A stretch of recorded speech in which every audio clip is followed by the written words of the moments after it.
The story is familiar to healthcare providers across the state, a persistent shortage of healthcare professionals. And just consider the number of job listings.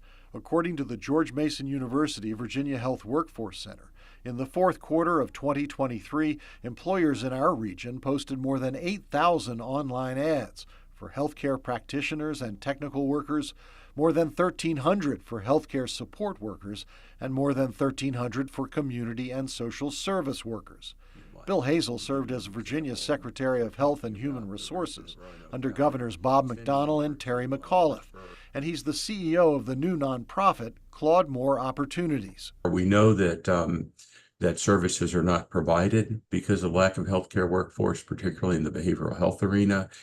So a tremendous and pressing need, and in our terms, we need to, quote, stop the bleeding.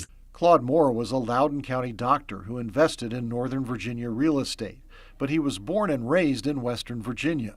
His charitable foundation has supported projects in our area, including the renovation of buildings on Henry Street for the Claude Moore Education Complex at the Roanoke Higher Education Center.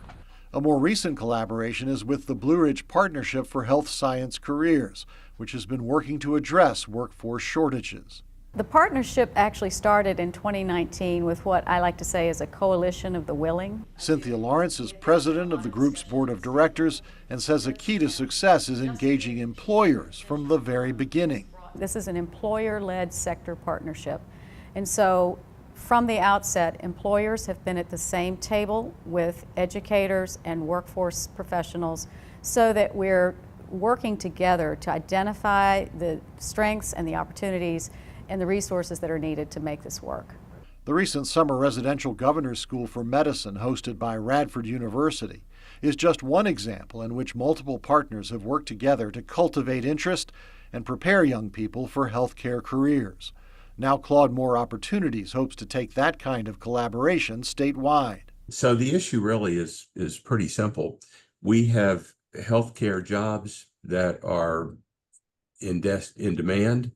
We have people who need good jobs and careers and don't want to leave home to have those careers. And we think with Claude Moore that our experience tells us we can address both simultaneously. It won't come cheap.